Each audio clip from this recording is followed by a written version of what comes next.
अस्सलामुअलैकुम। Hello students, खैरियत से होंगे। मैं आज आपको 8वीं जमात क्लास 8 की इंग्लिश ग्रामर की प्रेजेंट एंड डेफिनेट सिंपल उसकी नेगेटिव से मुताल्लिक अभी बता रहा हूँ कि किस तरीके से इसे फॉर्म करते हैं, इसकी पहचान क्या होती है और अंग्रेज़ी में तर्जुमा कैसे होता है, ये आपको बताऊँ। नेगेटिव से मुराद है नहीं, इनकार कर देना। इसे उर्दू में मनफी या इनकारिया जुमला भी कहते हैं। और प्रेजेंट टेंस सिंपल की पहचान ये इंडेफिनिट की आपको पहले भी बताया जा चुका लेक्चर में कि जुमले, उर्दू जुमले के आखिर में ता है, ती है, ता हूँ, ते हैं, ती हूँ, ते हैं वगैरह मौजूद होते हैं वर्ब यानी फेल के साथ। वर्ब क्या है? एनी एक्शन, किसी भी काम का अमल, रद्द अमल, एक्शन, ओके, उसे कहते हैं वर्ब।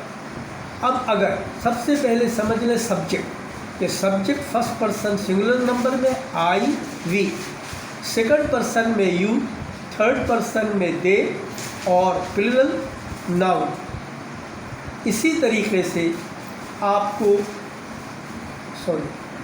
गलत बोल गया बेटा, एक्सक्यूज मी।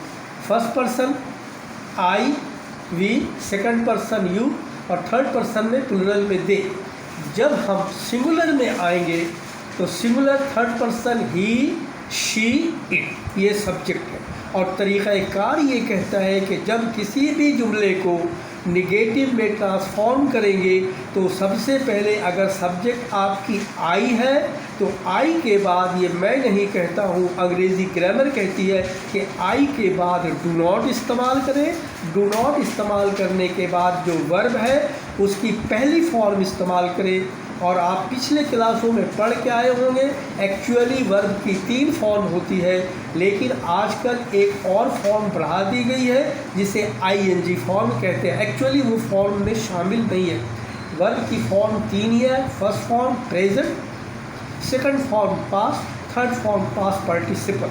लेकिन आजकल के तमाम स्टूडेंट्स, तमाम टीचर्स, तमाम बच्चे अपनी आसानी के लिए, बच्चों की आसानी के लिए first form, second form, third form और आईएनजी फॉर्म इस्तेमाल करते हैं। पहला, आपने नेगेटिव बनाने के लिए अगर सब्जेक्ट आई है मैं, तो आई के बाद डू नॉट इस्तेमाल करनी है, वर्ब की पहली फॉर्म इस्तेमाल करनी है और उसके बाद जो ऑब्जेक्ट है उसको इस्तेमाल करना है। फॉर एग्जांपल, मिसाल के तौर पर, मैं किताब पढ़ता हूँ या पढ़ती हूँ, आई रीड अ बुक। इसी तरीके से अगर वी है, हम किताब पढ़ते हैं, we read a book, we subject है, ठीक, सॉरी वी सब्जेक्ट, हम किताब नहीं पढ़ते, we do not read a book. मैं किताब पढ़ता या पढ़ती हूँ, नहीं पढ़ती हूँ, नहीं आ गया तो I do not read a book. हम किताब नहीं पढ़ते, we do not read a book. तुम किताब नहीं पढ़ते या पढ़ती हो, you do not read a book. वो किताब नहीं पढ़ते हैं, they do not read a book. ये नेगेटिव में आई। अब अगर थर्ड पर्सन सिंगुलर नंबर में आ जाए, ही हो या शी हो, तो आपने इसके लिए बेटा थोड़ी सी चेंजेस है, आपको बताता हूँ अच्छी तरीके से। कहता है कि आपने इस्तेमाल करनी है डज नॉट और वर्ब की पहली फॉर्म कर देते हैं। लेकिन ज़रा अच्छे तरीके से समझ लें, अगर कोई वर्ब जिसके आखिर में कोई कॉन्सोनेंट लेटर है, ओके, कोई कॉन्सोनेंट लेटर, उसके साथ सिर्फ एस इस्तेमाल, जैसे ओपन, एन कॉन्सोनेंट लेटर है, इसके साथ एस है। लेकिन बाद वर्ब ऐसे होंगे जिसके आखिर में आपको ई एस लगे होंगे। जैसे अगर कोई वर्ब है उसके साथ सी एच है या ओ है आखिर में, जैसे गो, डू, तो इसके साथ ई एस इस्तेमाल होता है, डज, गोज, वॉचेस, ओके। और अगर कोई वर्ब है कॉन्सोनेंट नहीं है, वर्ब के आखिर में ई है, वॉवेल लेटर है, तो उसमें एक्स इस्तेमाल होता है, मैक्स, ओके। और एक और है जिसमें आई ई एस का इस्तेमाल होता है। अगर आपको सिर्फ कह दें कि वर्ब के आखिर में एस है, चूँकि तीनों के आखिर में एस है, लेकिन समझना बहुत ज़रूरी है, okay. Makes, watches, does, flies, carries, सब में एस है। ज़्यादातर बच्चे ही समझते एस है तो आपने डज नॉट इस्तेमाल करना, लेकिन क्यों है 3 तरह से आपको ये बता दिया। बहरहाल, अगर थर्ड पर्सन सिंगुलर नंबर है और वर्ब के आखिर में एस है या ईएस है या आईईएस है, तो आपने इसको नेगेटिव में करने का तरीक़ाकार ये है कि आपने सब्जेक्ट लिखना है, ही या शी लिखा, और उसके बाद डज नॉट इस्तेमाल करना सब के लिए, और वर्ब की पहली फॉर्म कर, अगर फ्लाइज लिखा हुआ है तो आपने फ्लाई लिखनी है, वॉचेस लिखा हो तो आपने वॉच लिखनी है, ओके। डज लिखा हुआ है तो आपने डू लिखना है। यानी third person singular number subject negative के लिए आपने सब्जेक्ट के बाद डज नॉट और वर्ब की पहली फॉर्म इस्तेमाल करनी है, और उसके बाद जो ऑब्जेक्ट है उसको लिख देना। मिसाल देता हूँ रीड से, ठीक। She reads a book negative है, she does not read a book. अब अगर लिखा हुआ है she goes to school, ES आ गया, she does not go to school. या अगर आ गया he flies a kite, he does not fly a kite. तो बेटा इसको बहुत अच्छे तरीके से याद रखना। एस तो है आखिर में, किसी में सिर्फ एस है, किसी में ईएस है, किसी में आईईएस है। ये तीनों चीज़ों को अच्छी तरीके से याद रखना, और इस तरीके से ये जुमले नेगेटिव में ट्रांसलेट हो जाते हैं, फॉर्म हो जाते हैं। अगर सादा जुमला लिख करके दिया गया है शी ड्राइव्स अ कार, अब इसको अगर आपने नेगेटिव फॉर्मेशन कर दिए तो शी एस है, शी डज नॉट, वर्ब की first form drive a car. He flies a kite, he does not fly a kite. He brushes his teeth, he does not brush his teeth. Okay, तो इस तरीके से negative. और उर्दू जुमले में, इनकारिया जुमले या मनफी जुमले में ज़रूर नहीं इस्तेमाल होता है। मैं स्कूल नहीं जाता हूँ, तुम स्कूल नहीं जाती हो, वो रोटी नहीं खाती है, लड़के क्रिकेट नहीं खेलते। नहीं का लफ्ज़ ज़रूर होगा, और नहीं के लिए आपने सब्जेक्ट आई, वी, यू, दे, और प्लूरल के लिए डू नॉट इस्तेमाल करनी है, वर्ब की फर्स्ट फॉर्म इस्तेमाल करनी है, और उसके बाद जो सब्जेक्ट है जो ऑब्जेक्ट है उसको लिखना है। इसी तरीके से थर्ड पर्सन सिंगुलर नंबर के लिए आपने सब्जेक्ट ही, शी, इट जो भी हो उसको लिखने के बाद डज नॉट इस्तेमाल करनी है, वर्ब की पहली फॉर्म इस्तेमाल करनी है, और उसके बाद आपने ऑब्जेक्ट और ऑब्जेक्ट लिखने के बाद फुल स्टॉप। इस तरीके से ये नेगेटिव कंप्लीट हो जाएगी, और आपको जो भेजा जाएगा उसमें चंद जुमले लिखे हुए हैं मिसाल के तौर पर, जो उसको आप अच्छी तरीके से पढ़ के समझ सकते हैं। यहाँ फॉर्मेशन लिखी, अगर समझ में नहीं आती तो एक और भी दिया जा रहा है जिसमें हर तरह से लिखा हुआ है कि कहाँ डू नॉट इस्तेमाल करना है, कहाँ डज नॉट इस्तेमाल करना है, ओके, और कहाँ डू नॉट इस्तेमाल करना है, और हर हाल में वर्ब की पहली फॉर्म इस्तेमाल करनी, कहाँ डू नॉट हो, कहाँ डज नॉट हो। ओके, समझ गए मेरे बच्चे अच्छी तरीके से। ये present indefinite tense negative formation है, या उसको किस तरीके से, या फार्मूला कह लें, क्या तरीक़ाकार है। Subject I, we, you, they plural हो तो उसके बाद नेगेटिव के लिए डू नॉट इस्तेमाल करें, वर्ब की फर्स्ट फॉर्म इस्तेमाल करें, फिर सब्जेक्ट इस्तेमाल करें, और फुल स्टॉप ये आपकी कंप्लीट हो गई। इसके बाद अगर थर्ड पर्सन सिंगुलर नंबर है, सब्जेक्ट ही है, शी है, इट है, या किसी का भी नाम है, ठीक, या कोई भी नाउन है, तो उसको लिखने के बाद डज नॉट इस्तेमाल करनी है, वर्ब की हर हाल में फर्स्ट फॉर्म इस्तेमाल करनी है, उसके बाद ऑब्जेक्ट, फिर फुल स्टॉप, और इस तरीके से जुमला कंप्लीट हो जाएगा। मिसाल देता हूँ इट से, कराची में बारिश नहीं होती है, सब्जेक्ट इट, कराची सब्जेक्ट नहीं है, ओके। कराची में बारिश नहीं, तो बारिश को ही हम सब्जेक्ट बना लेंगे, और उसके लिए इट डज नॉट रेन इन कराची, कराची में बारिश नहीं होती है। इट डज नॉट रेन इन कराची, वो क्रिकेट नहीं खेलती है, she does not play cricket, वो सबक याद नहीं करता है, ही does not learn a lesson. Clear, okay. अब आगे बढ़ता हूँ, और इसके बाद आपको बताएंगे प्रेजेंट सिंपल इंडेफिनिट या प्रेजेंट इंडेफिनिट सिंपल इंट्रोगेटिव, सवालिया जुमला। कि सवालिया जुमला अगर हो उर्दू में तो अंग्रेज़ी में कैसे ट्रांसलेट करेंगे, और अगर जुमला लिखा हुआ है अफर्मेटिव में, सादा जुमला लिखा हुआ है, तो इसको इंट्रोगेटिव में कैसे चेंज करेंगे, इंग्लिश टू इंग्लिश, उर्दू से अंग्रेज़ी कैसे होगी, और अंग्रेज़ी का अगर सादा जुमला लिखा हुआ है तो उसको इंट्रोगेटिव कैसे करेंगे वो आपको बताऊँगा। इसमें भी कहता है कि अगर उर्दू में कोई जुमला लिखा गया है तो उसकी पहचान ये है, सवालिया जुमले की प्रेजेंट इंडेफिनिट के तातेती तो ज़रूर होगा, लेकिन जुमला शुरू होगा क्या से। क्या के लिए आप व्हाट इस्तेमाल नहीं करेंगे। आपका क्या नाम है, व्हाट्स योर नेम, यहाँ तातेती नहीं है, ठीक। लिहाजा आप क्या के लिए व्हाट इस्तेमाल नहीं करेंगे। मैं अगर कहता हूँ कि डू इस्तेमाल करना, आप क्वेश्चन करेंगे सर क्या हो, क्या कि अंग्रेज़ी व्हाट है, नो।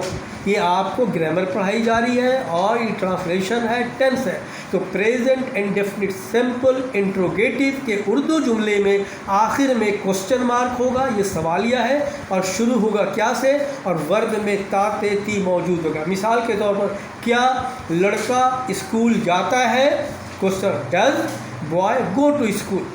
क्या लड़कियां खत लिखती हैं, डू। अब डज नहीं होगा, लड़कियां प्लूरल होगी, डू गर्ल्स राइट लेटर। क्या तुम क्रिकेट खेलते हो, do you play cricket. Okay, अब आपको इसकी फॉर्मेशन समझाता हूँ। जब इंट्रोगेटिव का जुमला आ जाए, लिखा हुआ है आई गो टू स्कूल, ये अफर्मेटिव जुमला है, और ये इंग्लिश टू इंग्लिश अगर इसको कहा ट्रांसफॉर्म इनटू इंट्रोगेटिव, इसको इंट्रोगेटिव में चेंज करना है तो आपने सबसे पहले देख लें कि वर्ब बिल्कुल फर्स्ट फॉर्म में। अगर वर्ब फर्स्ट फॉर्म में हो तो इंट्रोगेटिव में ट्रांसफॉर्म करने के लिए सबसे पहले आपने डू इस्तेमाल करना, डू। ठीक, सबसे पहले डू। क्या मैं किताब पढ़ता हूँ, do I read a book, question mark. Do सबसे पहले, इसके बाद सब्जेक्ट, फिर वर्ब की फर्स्ट फॉर्म, फिर ऑब्जेक्ट, और आखिर में क्वेश्चन मार्क, फुल स्टॉप नहीं।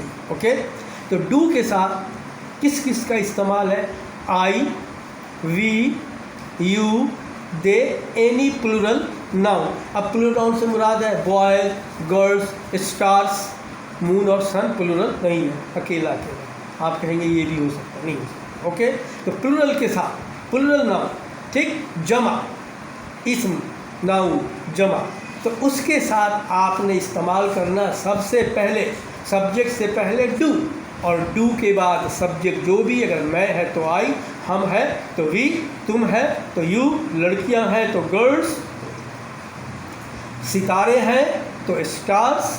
ओके, इसको इस्तेमाल करना है। उसके बाद जो वर्ब है, तुम बात कर, इसके बाद जो वर्ब है उसकी फर्स्ट फॉर्म इस्तेमाल करनी है, फिर ऑब्जेक्ट इस्तेमाल करनी, और उसके बाद क्वेश्चन मार्क, और इस तरीके से जुमला कंप्लीट होगा।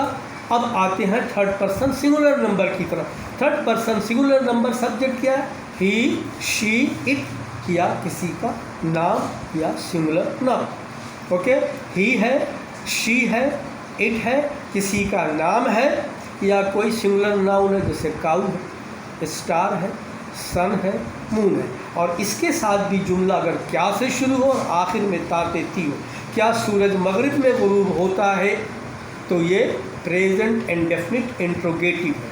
अब ये अगर अंग्रेज़ी में तर्जुमा करेंगे, क्या सूरज मगरिब में गुरूब होता है, तो सबसे पहले डज इस्तेमाल करें, डज द सन, और गुरूब होना की अंग्रेज़ी set down, does the sun set down in the west. सबसे पहले डज इस्तेमाल किया, फिर उसके बाद सब्जेक्ट सूरज इस्तेमाल किया, फिर वर्ब इस्तेमाल किया, और जो ऑब्जेक्ट है उसको इस्तेमाल कर लिया, मगरिब से। Continue. Okay, third person singular number, present indefinite simple interrogative.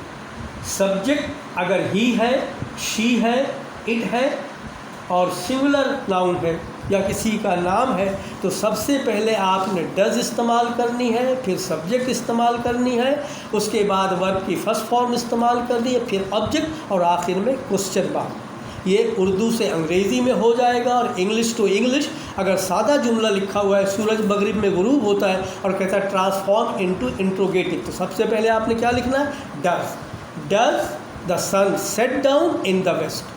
अगर उर्दू में है, क्या सूरज मशरिक़ से तुलू होता है, does the sun rise, rise माने तुलू होना, निकलना, does the sun rise in the east. से की अंग्रेज़ी नहीं लिखेंगे, ठीक, इन इस्तेमाल होगी यहाँ प्रीपोजिशन। क्या सूरज मशरिक़ से निकलता है, does the sun rise in the east, question mark. और बेटे ये आपको इसकी ट्रांसफॉर्मेशन, सॉरी जो इसकी फॉर्मेशन है वो भी दी जा रही है, और अलग से भी सफ़ा में लिखा हुआ है, जो आप उसको भी भेज दिया जाएगा, जहाँ उर्दू के साथ लिखा हुआ है। मैंने आपको लेक्चर देके बताया, वहाँ उर्दू में बाकायदा लिखा हुआ है कि किस तरीके से आप इसको करेंगे, और प्रैक्टिस सेंटेंस जब तक नहीं करेंगे उस वक्त तक नहीं। मैंने कई जुमले ऐसे लिख लिख करके प्रैक्टिस कर दिया, लिहाजा आप इस तरीके से घर में उसको ज़रूर प्रैक्टिस करें, जब ही आएगी। और इस तरीके से आपको गुफ्तगू करने भी आएगी। आपको अगर किसी से पूछना क्या तुम कहानी पढ़ते हो अंग्रेज़ी में, do you read a story? हो गया, हो गए क्वेश्चन। तो जब तक आप बेटे सीखोगे नहीं, बहुत मुश्किल है, फॉर्मेशन ज़रूरी है और बच्चे फॉर्मेशन नहीं समझते, इसलिए मैंने क्लियर करके अलग से सफ़े में भी लिखा हुआ है, जो भी आपको व्हाट्सएप होगी तो इंशाअल्लाहुल अज़ीज़ आप इसको अच्छी तरीके से समझ पाएंगे। That's okay for today. Present की 3